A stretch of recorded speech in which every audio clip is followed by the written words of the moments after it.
with this cyclone sucking up all of the points, other teams have realized that they can turn up the aggression, they can turn up the aggro plays and just start giving it. And since then, we've seen a lot better performances across the board. A lot of squads starting to lay claim towards the upper echelons here in the final circles. How will things look though here? It is our last game of ERANGEL. After this, it will be the back-to-back Miramars. So if you want to try and whip out the consistency, this is the last chance to do it on ERANGEL. Even that last game is really kind of a struggle of a position. I think you sort of have to say that Reject has a little bit of circle look. But at the same time, they have been playing a very different game, right? They have been heading central. They have been controlling their compounds. They have been taking space. And in these end games, it really feels that they start to thrive a lot. They make a lot of these correct decisions. They know they can control there. I think Maxman was talking about this. They gave space to a position where they could actually command a bit more presence within that final circle. So they play it right. So they're playing into their own hands right now. So I like that from Reject. You can see here they start towards farm. They had to move quite a long way to get towards that central position. It's not always easy navigating those kind of circles. So all props to them. Again, some other teams in this lobby, A7 certainly know now that they have to have a good game now. They have to get a lot of eliminations if they want to hold on to the third place spot. Some of these teams towards the bottom as well are starting to strike out a little bit more. Mad Bulls made their way towards an 8th place. We were scared about this team. We were worried about them after they got dominated on a hot drop on Sandhawk by Falcons on that first day, yet they have dragged themselves back towards a respectable position within the lobby in 8th place, just continuing to push forward. It did feel like they were very slow to kind of, you know, start getting everything clicking, start to look like they were all on the same page. And they had a lot of pages, if you didn't see. Awful lot of prep work in terms of the A4 sheets that were telling them where and when they needed to make their adjustments. But overall, the fact that they've thrust themselves to 8th place, whereas Gladiators that had a very similar start are still all the way down in 14, even with the bells and whistles they've been able to find today, it goes to show you can't afford those mistakes. You can't afford to have 2 rough days. Even a harsh day now this deep into the group would be a really sad state for some of these teams. But we'll see what they've got for us. There's always opportunity. You can see just how close the grouping is. Only about a fragment of 10 points difference, you know, all the way from 12th up to 7th at this point. So big opportunities to make strides through the rankings towards the end of day 3 here. They're on our screens now at the minute as well. We'll see how Mad Bulls are able to approach this one and what they get up to over the course of the game. The other important thing I think as well, Blank, is just in terms of the firefights, we're starting to see some of the names we know can pop off, taking fights, hitting shots. You know, Zerich warming into it. Tulika as well, looking a little bit more confident in some of these encounters. And that can go a long way. Yeah, and I mean, you just look at this team overall. I mean, Naomi not playing as much anymore. You got Fleek, Zerich, Tulika, Frozen, all just making it happen on this team. And I like to see it overall, right? Because this is a strong squad. It's a strong roster that can all really perform very well into this one. I know that with this particular circle towards Rozhok as well, where they got to head very far up towards that northwest side, they have a pretty decent approach to it, right? They'll head across the bridge. They'll control some space. They'll hold teams out. So this might be a decent game for Mad Bulls to get some more points on the board, secure their position, keep themselves safe. I mean, 74 points is not bad at all, and it's nice to see a bit of EU representation from this team into this one. Where Gladiators currently still in 14th place. They had that strikeout, that magnificent match that we saw from them, but last game just really did not feel good as A7 completely took control of them. And I think there is this kind of mentality of playing as a 4-man unit a lot of times, and Gladiators, I just don't think they can get away with this 2-2 split anymore. I think these 2-2 splits work well when you're heading towards a compound that is very close to one another. You're trying to control both sides. So for them, I think a little bit of a death ball might be essential for them.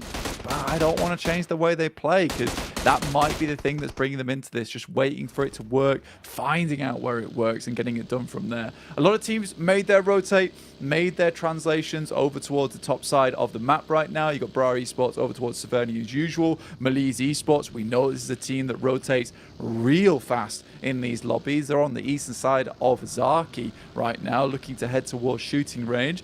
It's not bad at all. So most teams understand that they've got to get towards this circle early. There's not a huge amount of compounds in this area, so controlling a position this early on can be very, very important to them. Laying claim to anything early into a game like this will be a little bit better for you. Ooh, Zerich, careful now. Close by. As they do catch whiff of what quest they're up to. Doing a secondary loop around their compound as well. So really trying to gather as much info on this as possible. Luckily avoiding the bullets that have been thrown their way. But this is a relatively fragmented map balls off the back of the contact they had down on towards quest. And they're lucky. They're lucky they don't take too much of a hefty hit from that one. No gashes, no one walking away in pain. So they'll be all right. They can reset from it and still go back to the basics. A7 on the move here as well, forming a little bit of a convoy. Oh no.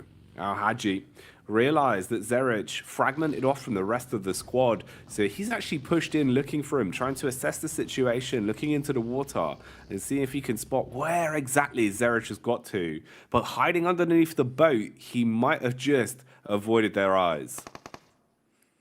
Just escape the presence.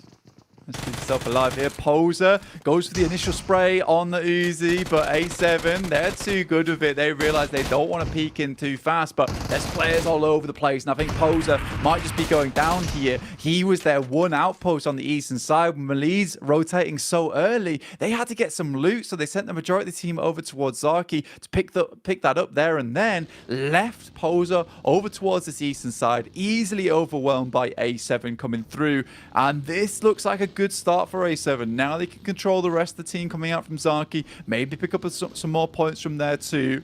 Al-Haji not leaving poor Zerich alone in the water there, keeping him pinned down. It's going to make the rotate from Mad Balls, or at least the regroup, a bit harder for him going forward.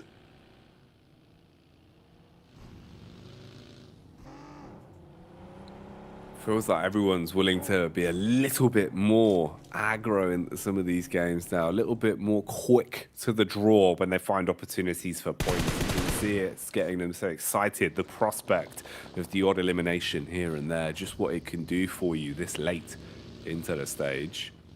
Quest still clearing up and down the coastline. No response from the Bulls yet. No aggression displayed from their side. They just wanted to make sure that they could get their man out safely, evacuate him, and then go for a play a little bit later on. Blade on the move as well, bypassing over to where Alter Ego have been set up. So they'll take control of the coast and go for a long, safe rotate. Although Rosemary seems to have his ears perked up. He's heard some of the noise, going for the jump spot. They might want to see if there's a chance that they can fight back here, inflict some damage inside of Severny. Yeah, I mean, for Bra eSport, who left Severny, it's going to feel a little bit bad. You can play the ridge side to the west side of Severny as well. Gives you some good chances, but I think Bra eSport was looking to try and control a lot of these teams that would be coming in from this southwest side. Now they realize, let's head back to home, boys, over towards the northeast. But it's already been consumed by a fair few teams over towards that area already. We have a lot of teams on this southwest stage. Gladiators make a quick rotate upwards. They know they want to get in early. It's been too many times now. They've been held out on this south side, been too scared to make that breach across the bridge itself. So I appreciate that from them, but close to Alpha 7, who were able to shut them down so easily, that's a worrisome move. And Alpha 7, they're out for blood this game. They know they want to keep Reject from getting too close to them, and Reject's rotate has been fairly slow. It looks like they won't be able to play too much of a central game this time around. So we'll see exactly how they can do, because it's 2 times in a row now where we've almost had to pull out the Heimlich maneuver because they've choked on those chicken dinners twice. Been so close, yet so far. The sheer spree of chicken dinners that could have happened in a row would have been crazy. But so many small, devilish details making the difference. EX here, you're on the push-up. Alpha 7. Trying to land shots, just tracing as best they can, whilst the EX really makes some big strides here. It's like they've got a radar that detects where exactly Bra eSports are. DX always want to try and take the fight towards them, and they've found their home. Really just going in aggressive now. Vehicles lifting off the ground. Paragon taking bullets, but still been able to get himself down. Tucks in, keeps his belly protected. Reposition with a nade. Meanwhile, Lamborghini goes in with a shotty and blows away Kane. Mate, DX just throwing themselves at these vehicles over that ridge towards Bra Esport. Kane just could not hold on at all. DBS comes through nastily, and Kakali realizes, Jesus, I've got to rotate. I've got to get away from this one. Traps himself on the fence with the vehicle. There's damage coming through from the Mad Bulls, but I think they hear the vehicles above them as well. And Pazija Evos. A couple more eliminations for Mad Bulls would be nice, but not able to finish off Kakali in this situation. He finally finds his chance to squeeze through the gap and get back to the rest of his team. Oh, that's so rough, man. That's one of those where you feel gross. The second you get a little bit stuck, can't quite get over the lip, you're thinking it's all going wrong. You're going to perish like a fruit that's been left on the side of the kitchen counter for too long. Luckily, he is still alive and kicking. Same can't be said, though, for the overall confidence that Bra Esports probably have right now. As they look like they were pretty set up to handle DX, but DX always bringing up bad memories, come running on in, finding freebie frags, and gaining control of the compound that Bra previously had under the thumb. A lot of close grouping now as well. The circle's only getting smaller, and our teams are starting to arrive. We saw again Starwarp going for the fast, slower, late rotation approach, playing inside of the blue, playing for edge. Now they arrive on the scene, and this is some big dogs pulling up to the party. Yeah, Luke's from a similar situation down in Sosnovka as well. And I think it's respectable, both those teams' ideas of how they want to play this one out, because they're so far away from the circle. They just let everyone else go in, and what they'll do instead is try and pick up as much utility as possible, as many nades as possible, as much smokes as they possibly might need to try and push through on these inners. So I like that play from them. They just fully commit to the loop because they know they're not going to be there early enough anyway. Loop's on a similar idea, but they are just shunting themselves into the circle, shoving aside over players like a linebacker, getting into the middle right now. That's crazy from Loops overall. Now they have a fairly decent position to play around with. Unfortunately, they are held on either side right now. A little Bermuda triangle appearing between them with Zia, as well as Pazija Evo, some Mad Bulls, just all looking towards them. But they have the high ground, which is the main thing. That added benefit might make their lives a little bit easier. Ooh, look like a little bit of damage chipping there. See ya. Looking over on towards Evo, struggling to land a shot though. Not going to work too well for Megamind, as he hasn't been able to punish on that one. Smokes up for Loops. Chief trying to cascade as far back as he can, get himself firmly planted inside of the smoke so that his teammate in Mythic can reset and get him on his feet. Meanwhile, Mad Bulls, they're closing the gap. They're starting to push up. They're feeling like they're ready for the fight on this one. Exchange of nades as they throw them through the air, detonating inside of the smoke and looking to make it uncomfortable for Loops. Zia as well, similar kind of idea towards the top side. My Bulls, they see an opening, right? And they look to just try and capitalize off the back of it. Unfortunately, those nades all just go fairly awry. And I think that was a lot of the nades they had on side 2 to try and finish that one down. It has allowed, like you say, Zia to get up close and personal and sent a scout out their way. SCE currently playing this ridge side, looking over towards Tiamba. If they can clear them out, maybe there's a possibility to move up towards Severny after the back of that. Play on some of the ridges there, but there's so many teams around them. They've got to find some kind of an opening through either a knock or a quick rotate away in the vehicles. Reject underneath them right now. You see Sarah as well as Regiosio coming in close contact with these players. And I wonder if he spotted Regiosio in the process. Circle moves over towards the Mad Bulls. A decent place for them to start pumping these points. But again, it's Loops from a Sosnovka start, a late rotate, who were able to get a good position in the circle. They just don't care. They will take position. They're confident to do it. And they seem to have really done their research coming into these lobbies. They've got a good idea of how they approach every situation. Not just going off of feeling. Seems a lot more calculated. A team that has certainly been feeling the hype is on screens now. Reject Tokyo. Been playing some great PUBG Mobile today. Looking very effective in a lot of their decision making when it comes to hitting shots as well. What more can they get? How much further can they push it? Obviously the lobby right now still chock-a-block, full to the brim when it comes to our overall squads. But a few of them worse for wear than others. Couple of casualties, bringing some of them down to just triple threats. Nothing more than that though. No duos forced to fight for yet. You've got Falcons on the move.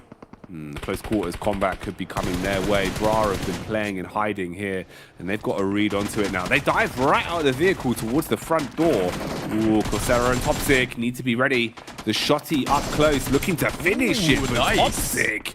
Wow. Assaults with the AK, throws the clip in and slays from far away as Falcons hit the DECK on that one. That was a nice little play there coming from Topsic. Like you say, a nice little body shot from him straight to the floor. Feels the wood against his fingers and will splinter Falcons into a couple remaining members on the outside. It's very nicely done. A7 versus Gladiators is an important fight to look over towards because this team has been taken down by A7 a fair few times. But right now, there's a huge amount of damage pouring their way. Only a couple players remaining and a gorgeous nade from Tixie over the top will finish off the job there for Gladiators. That is a boost in confidence for them. Been so long that Alpha 7 have been pushing them around. But is it enough though? They've still got further to go in this circle, and Alpha 7 is just the first obstacle. It does now open things up once again for Rejects. Rejects eating grenades though, that might be the difference maker. But a quick snapshot. Stalwart begin to buckle. Smokes up, going for the res. Ocios needs to stay alive in this fight, and Lufa will commit to picking him up. He's been such a good teammate. If they can keep him in it, it will make a world of difference for them. Molotov still coming in though, trying to make it uncomfortable for this medic mission to have success. And look how close we are here in terms of the grouping. I8 right on top of DX with Bra eSports and Melise basically sitting inside of the same building as well, so it's very uncomfortable. A thimble of distance between them. As soon as there's an audio cue, you can peek off the back of it, and these fights, they're starting to heat up. It's only going to get harder with the circle moving in as well. Next stage on the board now will be pulling a lot of teams closer and closer together directly on top of the Mad Bulls here. For Reject, they do take another knock on this side, but they're not going up against an easy team. And it's the second time today that Reject has challenged things out versus the guys from Stalwart, and they're still beating these fights right now. Tops goes down. Tiamba obviously has included themselves in this fight as well, got involved, making things difficult for Stalwart overall, but you've got to give props to the guys from Reject. They are living in a position that is not easy several times versus the best squad in the lobby, undoubtedly so far, and this is pushing them further and further to that third place spot. They have lost one player, still doable to get a couple more limbs on the board though. They keep getting stolen away from them. Their two targets going forward would be Pazija Evos as well as Lux. We're getting a fight right now between DX as well as I8 and Bra Tospic. He senses an opportunity. Chow playing behind the boxes needs to banish this man. It's a very aggressive game of ring around the rosies, but it seems like DX are starting to fall down. Oh, this is risky. Couple pumps going out with a DBS. Tries to peek over the top of the box, teasing one another, looking to at least give as good as he gets as he wants to trade back onto the down teammate. Finishes off Falak with the last pump. All into the 1v1 then. switching to the rifle, looks to get the reload in to at least have the secondary weapon to play with. Meanwhile, Gladiators, they're being struck upon by Zia. You can see a trade as well from Mad Balls up on the surface, but down in the depths, it's the nade of Toxic that snatches that one away.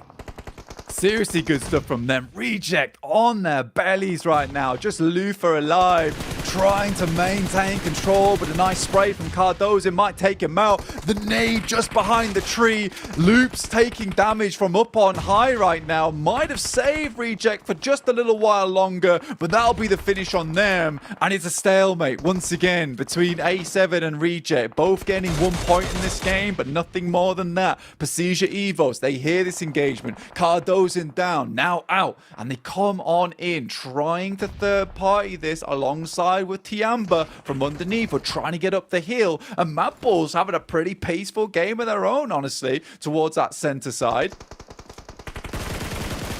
Oh, Evos. Some nice repeat from Luxy there. Does not want anyone dealing damage onto his kin. So he peeks off the contact and supports, now playing medic as well to get him back on his feet so that they continue their reign of terror.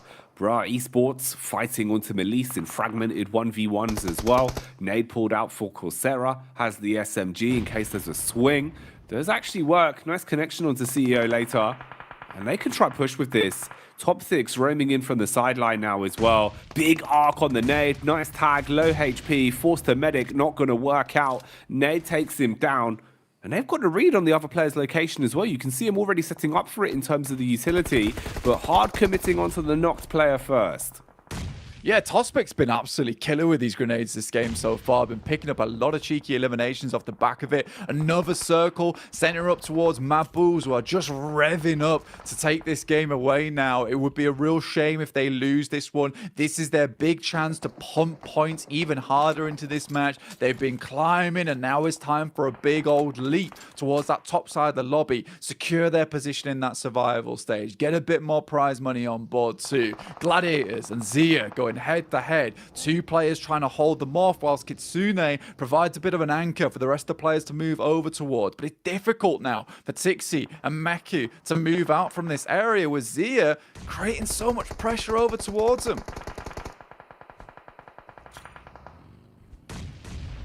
Smoke wall going down. Nice nade as well from Earths there. Ooh, Kitsune looking to just try and support. Problem is, Meku's already knocked, so actually making the adjustment over to assist him looks unlikely. At least the bullets do stop what seemed to be the full-on swoop from Zia, but they rev back up for the second one. Could be a 2-for-1 with a bonnet as he hits both Meku and Tixi, stops them dead in their tracks. This is worst case scenario now for Gladiators, going from them playing a 2-2 setup where they look confident to just being down in the dumps, absolutely annihilated by Zia. This is the best we've seen Zia playing, Blank. They're coming out swinging now.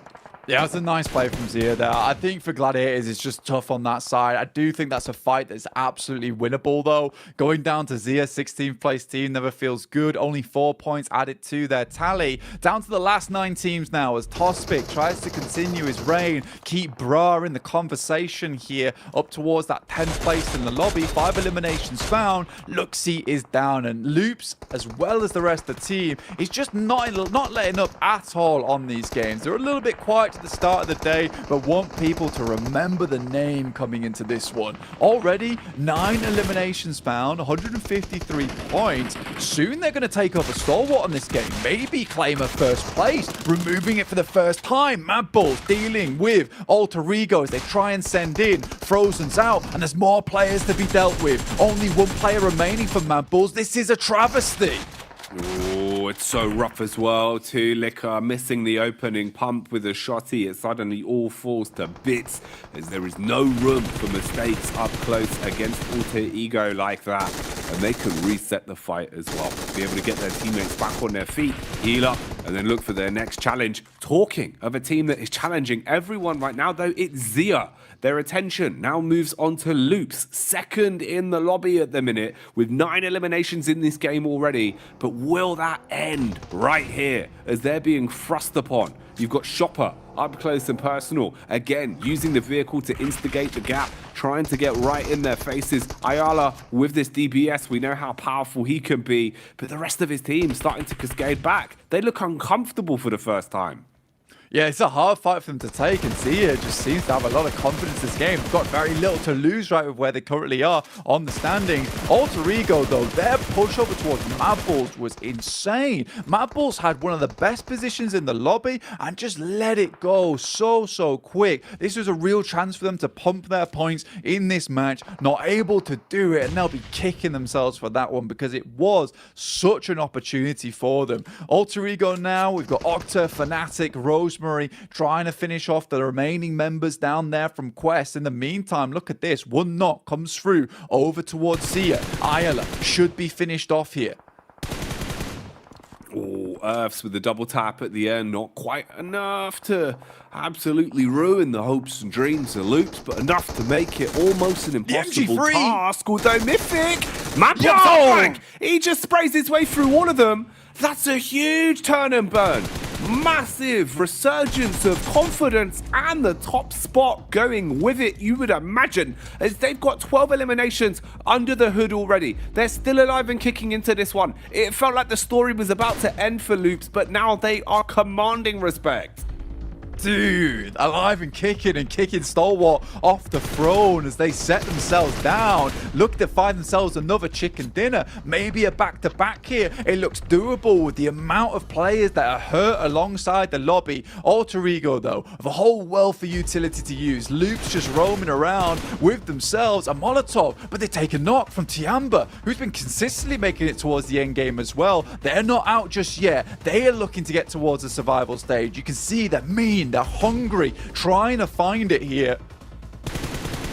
They want it, and they want it bad right now. Tiamba shutting down Rosemary, restricting and removing the possibilities for Alter Ego layer by layer, peeling them back to just a duo. And that's what we've got, a multi-team fight here of duos. Readjustment there from Mythic, finds one. Big connection as well onto Ren. Oh, mate. Literally, Tiamba cannot step up versus Mythic. He's got a great position to play around with. And Chief still going strong. QZZ, he's out. Mythic looks for another peek. Just sending some bullets over that top side. Alter Ego off in the distance. Another chance for them to prove themselves. Get some points in this game. They've got a load of utility to work with, but losing a player early on, that feels bad. Setting themselves up to a 2v2 at best versus Loops, or a 2v1 versus Tiamba if they can take them out early, which they'd love to do. Octa gets nice and close towards the top of that hillside. Chief, extremely risky moves there, but reveals his position, knows where he is. They've got one nade, I think, perhaps over towards Chief. This is very nadeable for him. Moving his way down through the smoke. Trying to at least have something to play around with here. A little bit of cover to assist his teammate in Fnatic. A single wrong move, a single foot out of place could cost you so gravely here. Even if you are just a solo man, there's still always a possibility for Ren to make a big play. Chief, though, jumps behind the steering wheel, looks to close the gap. DBS pulled out. Ren peeks off the back of the contact, bullets down range. A little bit of a tag, but no frag. Chief finishes him, and we're thrust into the head-to-head blank. Loops versus Alter Ego now. These boys are just so aggressive. That's what you were mentioning last game, is that aggression. The MG3 coming through from Mythic, takes a heavy hit, has a Molotov in his hand, but backs it off, looks to go for the heal. Another nade over the top, just barely scrapes him, but he hangs on once again, staying alive. Another nade goes close, but he's able to sidestep it. Chief, in the meantime, just slowly peeking up, trying to get this wide swing, whilst Octa in the distance crawls his way down the hill. We're in a really difficult position right now. Loops understands the need to send Chief up the hill if they want to have a hope. Leave Mythic in a difficult scenario, but this is the way they secure the win. The back-to-back here. It's a mirror matchup. Octa and Chief with the same idea. trying to keep their belly down to the ground. The Pwn Punishers that want to try and move their way into a better angle and then strike when it matters most. Nice nade coming out close, almost on the money there towards Fnatic. Everyone's so sheepish. You can see just what the tension looks like here between these sides. A single sound, a single peak would instigate absolute carnage between the 4 players that are still alive at this point. Mythic, he has been crazy when it comes to some of the confidence plays he's gone for. At this point, can he get first contact? Will he be able to spot them? Or will it be Chief's flank? He's right on top of them, Blank. Octa so close to him. Chief steps up. He takes him down. Won't even find a chance to get any kind of clapback over towards Loops in this situation. Chief's behind the tree, understands the lineup, taking some sprays, trying to grab some of that information. And remember, there's still a nade in the hand of Mythic as this gets closer and closer to the finish. And Loops picking themselves up. Another back-to-back here over on ERANGEL, taking a chicken dinner and firmly placing themselves at the top of the lobby, Jackie. So much for them off the back of this one win. They need this chicken dinner, and it seems like Chief knows how to take it. Call him chef as he's cooked up another chicken dinner back to back for Loops. They take 2 on the spin. This is a team that is going to